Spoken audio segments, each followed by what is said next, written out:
Hey, lovelies. So, pardon this whole setup. Yes, I'm in bed. I'm I've got COVID. Well, I'm 99.9% sure I have COVID. I had a significant exposure, unintentional exposure, and someone else that I was with just today also tested positive, and I feel like crap. But I don't feel like the worst possible crap in the world. This is my second bout with COVID, and I've been vaccinated like, 5 times, like 3 boosters or 2 boosters and 3 vaccines. I don't, literally 5 times. Oh, pardon the shaking of the camera. I have my iPad on a precarious little bed table. Anyway, and I wanted to come on because, well, for 2 reasons. One, I just received this delicious, scrumptious thing a few days ago. This is Benjamin Allen Simon's Spectrowhirl Tarot, the first edition.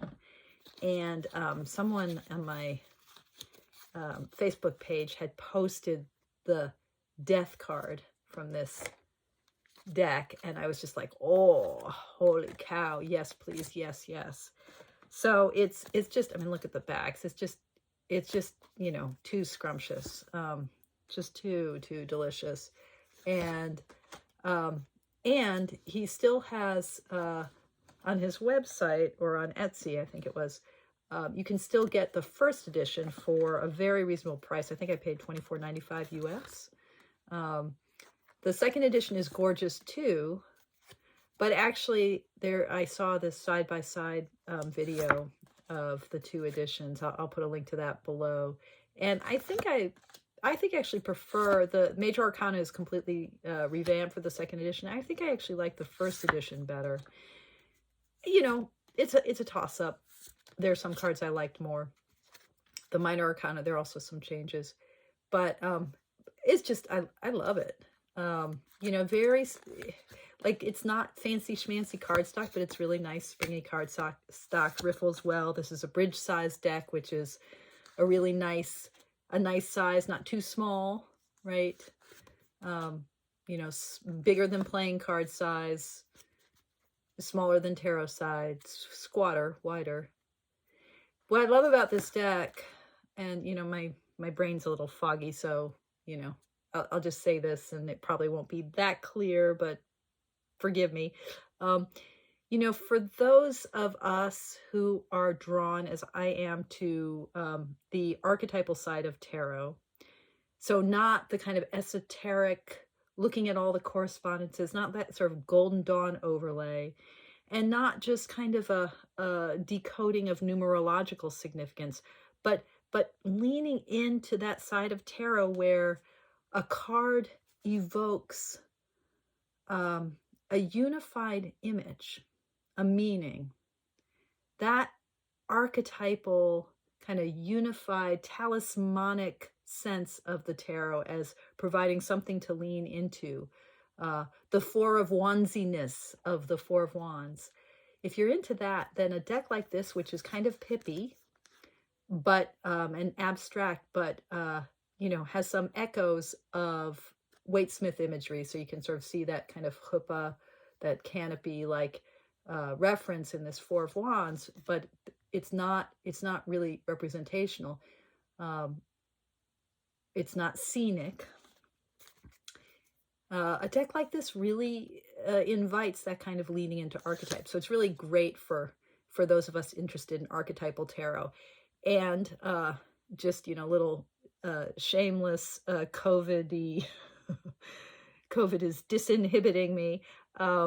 A little plug for my Archetypes of Tarot class, which I'm holding on May 14th, so in about 2 weeks. Details to signing up for that below. It's a 2-hour class in which I'll talk about archetype and how it relates to tarot. Anyway, I thought this deck is just yummy, and I wanted to have it in my hands, and then I wanted to show it to you. And I also wanted to get back on board with a quick video that I've been meaning to make for a couple weeks now. I did a video about 2 weeks ago called something like How to Work with Sadness, or Working with Sadness in Tarot. And I was saying, I was sort of you know, sort of bringing forward my own sadness that day. You know, I have a melancholic disposition, and it had, you know, I was feeling some stress, but mostly it just, you know, it's, some days are days where I feel more blue than other days. And I just wanted to share with you the ways in which the tarot is something that I work with, working with sadness. Now, a couple things. My, you know, as a mindfulness teacher, Zen student, you know, I've spent a good couple decades being really alert to states of mind and states of mood, states of the heart, and recognizing these as nothing to be afraid of, nothing to be ashamed of. It's really hard not to, in a culture that so foregrounds like the positivity and individualism of, you know, of the go get 'em, it can feel not so great. On top of not feeling great because you're sad or blue or depressed or feeling anxious, it can also feel not so great just to be the sort of person who tends that way or is going through that.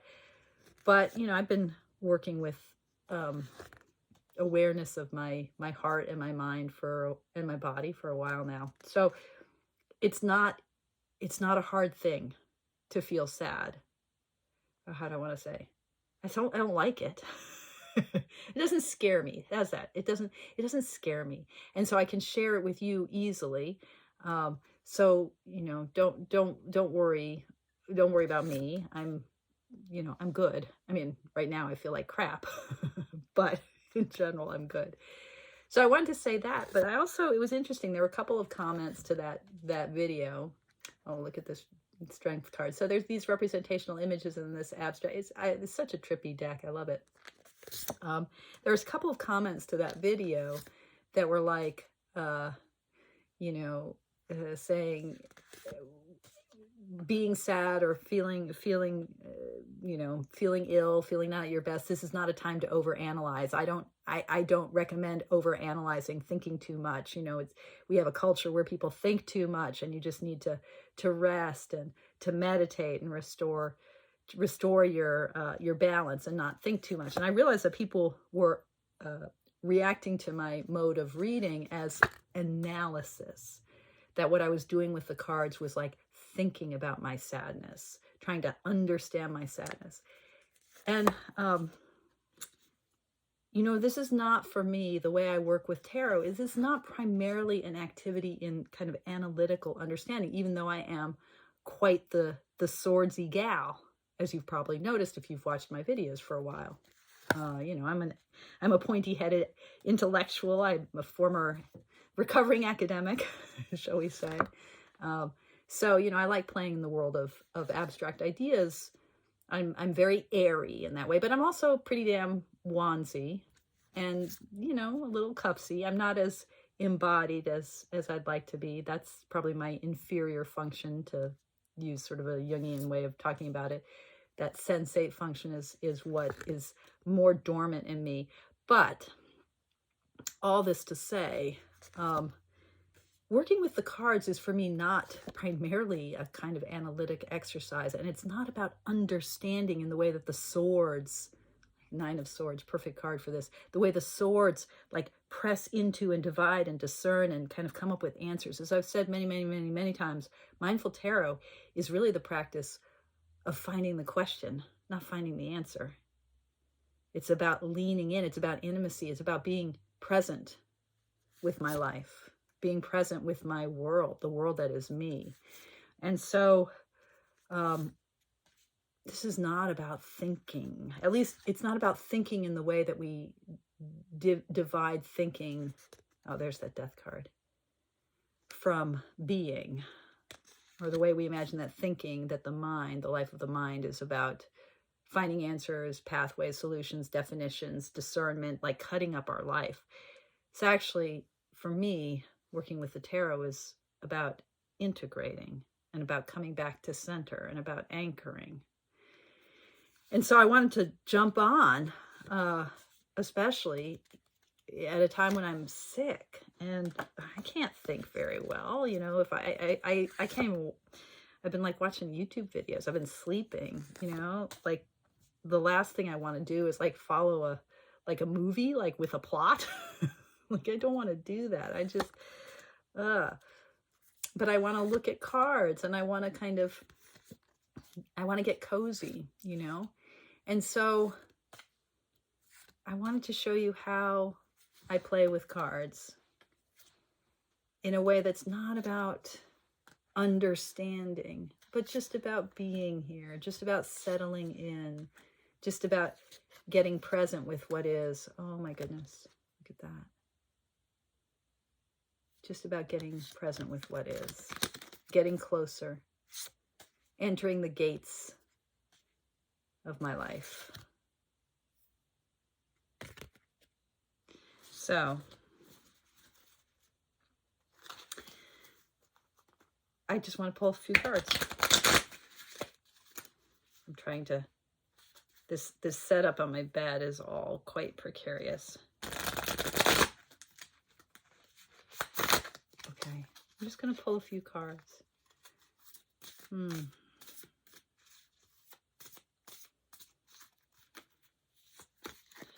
So just wanting to have a sense of what can sustain me and hold me right now, and just what for others as well. What's the sustaining archetype right now? Oh, yeah. So that central vortex where there's sky and stars and an infinite distance. So just maybe settling into the self. You know, I think of the Eight of Swords, the Waite Smith imagery of it. It often feels like this kind of, you're bound in a way that you don't need to be bound. You're your own worst enemy. You're trapped in yourself. But can that sense, which, I mean, this is my sickness. Can I just settle in? Settle in. Don't feel trapped. Just let yourself be held. You know, just find the infinite in this space that feels limiting and restricting. And this too. Ace of Swords. So, you know, I've been thinking about that force of thinking, right? Mind. That's what I've been talking about here. And saying, you know, I'm a swordsy kind of person, but this isn't working with tarot. That isn't about like trying to understand, but this is like, okay, the mind is completely alive here, even if it feels Eight of Swordsy. Help me balance this sword energy. What allows me to really rest?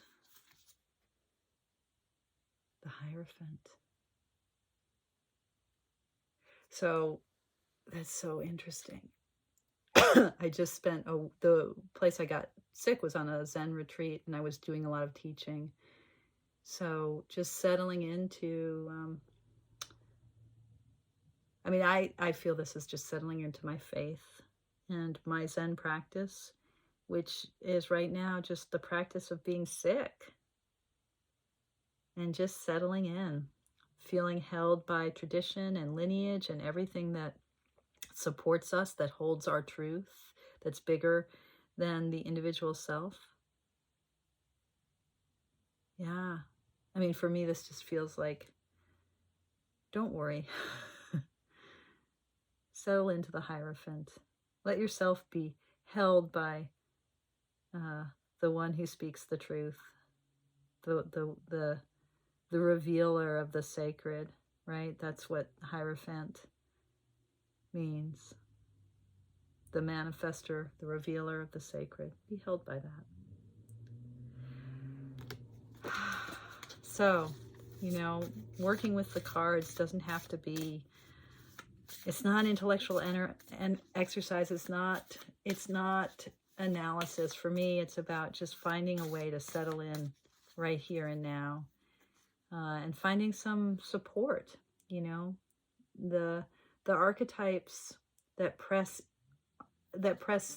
into our hearts, they're called out of us through images like tarot cards, and just allowing yourself to be held by these timeless archetypes, by these things that we humans have all inherited by dint of our common human ancestry, the very structure of meaning. Let yourself be held by meaning.